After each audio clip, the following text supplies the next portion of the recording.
Alright, so I'm going to be going over the base test case with just the character control scene. So we have the scene here, and we're going to run it. One of the soldiers is set to fall off the cliff, so we can see like the normals being generated along the box there, and then it slips off. Each of the soldiers is colliding with the floor, and then this one's about to fall off. And you notice that the collision spheres are color coded so that you know when there's a collision on them. Alright, so I'm going to be going over how I set up threading in Prime Engine for the physics engine. So I didn't end up using any mutexes or condition variables because I couldn't, I used the implementation for physics where you launch a bunch of physics threads and then you collect them rather than the double buffered approach in which I probably would have used a condition variable to wait on the physics engine's completion.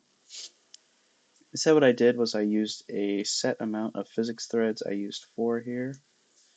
And what I do is I set up the data for where each physics object wants to go in the scene.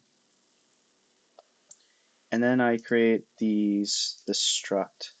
So if I jump to it, I have a pointer to the physics evaluator, an int for the index that I want this thread to start at, the number of physics bodies I want this thread to update, and then a flag for when it's finished. And so if we go back, this is me determining how many physics bodies each thread gets to handle.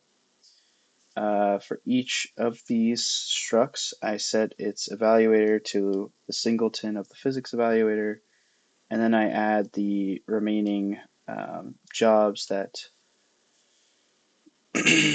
aren't evenly divisible to the threads in ascending order. And then I reset its finish flag to false. From there, I give it each one's like start index to update. I give it this physics thread job, which I'll go over. Link the data to the function, and then I run 4 threads.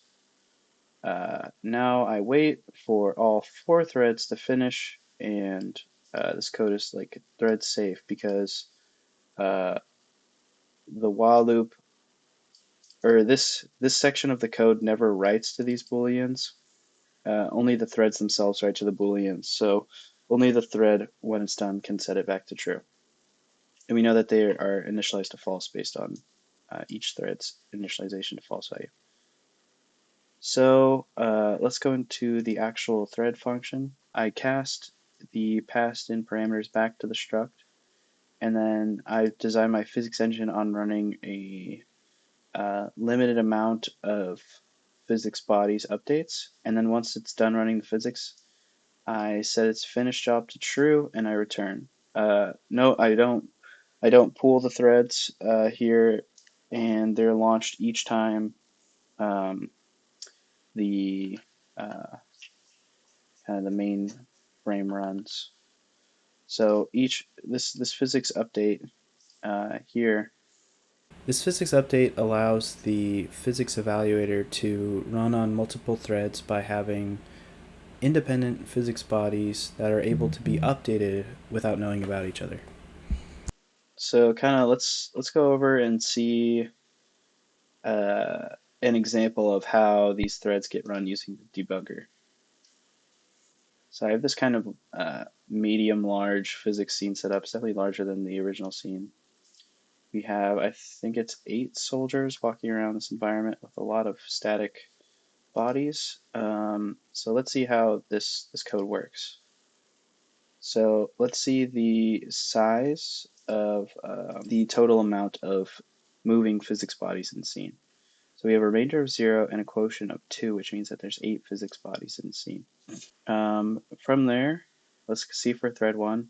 Well, actually each of the 4 threads should only get 2 because there's 0 remainder, but if there was a remainder, it would be distributed evenly among the threads, so that each thread would get as close to possible the same amount of jobs to complete. Like the start index, so that each thread is working on different physics bodies, is updated for each thread, and then these are each assigned to it. And to prove that we go into this physics thread job function, I'm going to continue.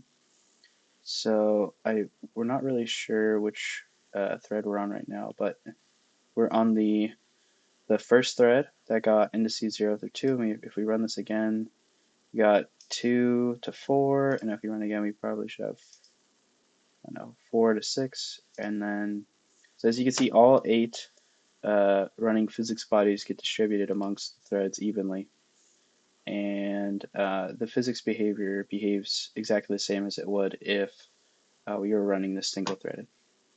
I wasn't really able to create a scene where the threading made a significant performance impact because I was adding a lot of static meshes and moving physics objects to the scene, but I couldn't get it um, to lag like either way, even if it was single threaded, and I thought it would be too much like adding to the level to get it to lag.